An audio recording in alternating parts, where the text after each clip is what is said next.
నమస్తే friends, welcome to Sravani's kitchen. నేను మీ శ్రావణి. ఈరోజు మన కిచెన్లో అటుకులతో కమ్మగా పొంగల్ రెసిపీని చూపించబోతున్నాను. ఇలా మనం ప్రసాదం కోసమైనా లేదా టిఫిన్లోకి లంచ్ డిన్నర్ ఎప్పుడైనా సరే క్విక్గా అంటే ఒక 10-15 నిమిషాల్లో ఇలా తేలిగ్గా చేసుకొని కమ్మగా తినేయచ్చు. అలాగే ఏ వయసు వారికైనా మంచి హెల్తీ ఆహారం అండి. నేనైతే ఎక్కువగా బ్రేక్ఫాస్ట్లోకి అప్పటికప్పుడు టిఫిన్ చేయాలంటే ఇలా పోహా పొంగల్ని ప్రిపేర్ చేస్తుంటాను. మీరు కూడా ఈ పోహా పొంగల్ని తప్పకుండా ట్రై చేయండి. టేస్ట్ చాలా చాలా బాగుంటుందండి. మరి కమ్మగా కడుపు నిండే ఈ పోహా పొంగల్ని ఎలా చేయాలో ఆ తయారీ విధానాన్ని ఇప్పుడు చూసేద్దాం. ముందుగా ఒక బౌల్లోకి అరకప్పు పెసరపప్పును తీసుకొని కడిగి తీసుకుందాం. ఇక్కడ నేను మెజరింగ్ కప్తో చూపిస్తున్నానండి. మీ దగ్గర మెజరింగ్ కప్ లేకపోతే ఇంట్లో ఉండే ఏదైనా కప్పు కొలతతో సగం కప్పు వరకు పెసరపప్పును తీసుకొని ఓ 2-3 సార్లు బాగా కడగండి. ఇలా బాగా కడిగాక మరో పక్కన స్టవ్ ఆన్ చేసి కుక్కర్ని తీసుకుందాం. మీరు కావాలంటే గిన్నెలో అయినా పప్పుని ఉడికించవచ్చు. ఇప్పుడు ఇందులోకి ఒక టీ స్పూన్ నెయ్యిని తీసుకొని నెయ్యి వేడయ్యాక ఇందాక మనం కడిగిన పెసరపప్పుని తీసుకొని ఫ్రై చేసుకుందాం. ఇలా ఫ్రై చేయడం వలన పప్పులో ఉండే పచ్చివాసనంతా పోయి మనం ప్రిపేర్ చేసే ఈ పొంగల్ అనేది చాలా బాగుంటుంది. ఇలా ఒక 2-3 నిమిషాలు బాగా ఫ్రై చేయండి. ఎప్పుడైతే పప్పు లైట్గా కలర్ మారుతుందో అప్పుడు ఇందులోకి మనం తీసుకున్న అరకప్పు పెసరపప్పుకి 2 కప్పుల నీళ్ళను తీసుకుందాం. అంటే మనం తీసుకున్న క్వాంటిటీకి 4 ఇంతల నీళ్ళను తీసుకోవాలి.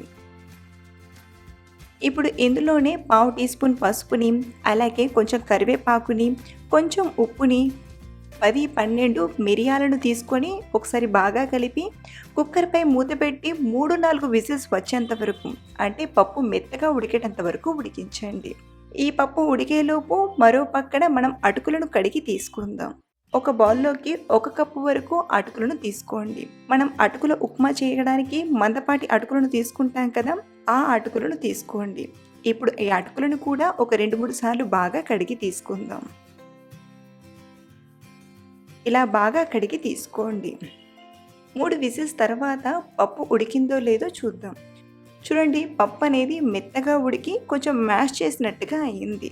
ఇన్ కేస్ మీకు పప్పు అనేది కొంచెం పలుకుగా ఉంటే కొంచెం కవ్వంతో మెది పైన తీసుకోవచ్చు. ఇప్పుడు ఇందులోకి మనం ఇందాక కడిగి పెట్టిన అటుకులను తీసుకుందాం. అలాగే ఇందులోనే 1.5 గ్లాస్ వరకు నీళ్ళను కూడా తీసుకోండి. సుమారు ఇక్కడ నేను ఒక 400 ml వరకు వాటర్ని తీసుకుంటున్నానండి. ఇది వాటర్ యాడ్ చేసినప్పుడు కొంచెం పల్చగా అనిపిస్తుంది. ఇది ఎలా అయితే ఉడికి రెడీ అవుతుందో ఆ బాడికి ఇది దగ్గర పడుతుంది.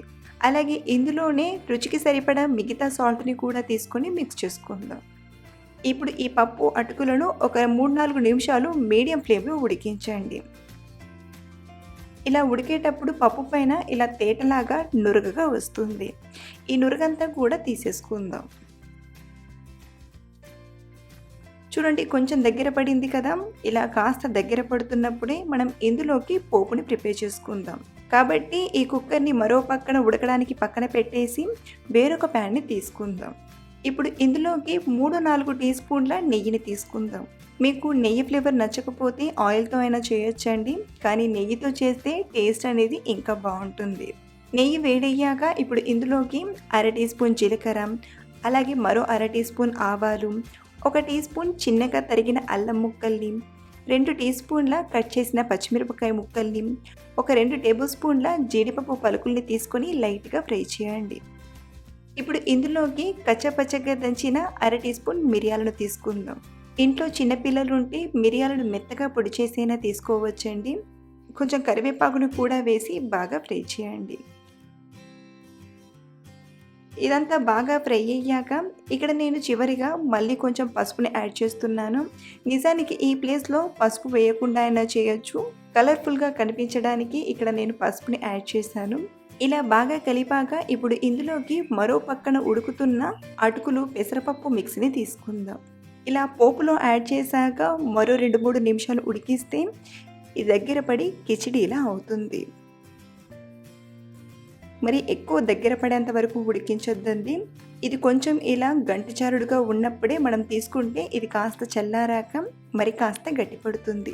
ఇలా ఈ కన్సిస్టెన్సీలోకి మనకు పొంగల్ రెడీ అయ్యాక చివరిగా ఇందులోకి పిడికిడంత కొత్తిమీరాకుని వేసి బాగా కలిపి చూడండి, మనం స్టవ్ ఆఫ్ చేసేటప్పుడు కన్సిస్టెన్సీ అనేది ఇలా ఉండాలి. స్టవ్ ఆఫ్ చేసి ఒక 5-6 నిమిషాలు అయ్యేసరికి ఇది ఇంకొంచెం దగ్గర పడుతుందండి. మీకు చూపించడానికి మరో 5 నిమిషాల తర్వాత చూపిస్తున్నాను. చూడండి, మనకు ఈ కన్సిస్టెన్సీలో ఉంటే తినేటప్పుడు ఈజీగా తినేయొచ్చు. అలాగే టేస్ట్ కూడా చాలా చాలా బాగుంటుంది. ఇలా ప్రిపేర్ చేసిన వెణ్పొంగల్ని మనం కొబ్బరి చట్నీతో తినచ్చు, లేదా వేడివేడిగా ఇలాగే తిన్నా చాలా చాలా బాగుంటుందండి. సో ఫ్రెండ్స్, అటుకులతో కమ్మగా ఏదైనా చేయాలంటే ఓసారి ఇలా పొంగల్ చేసి చూడండి. ఇంట్లో అందరూ కూడా 100% లైక్ చేస్తారు.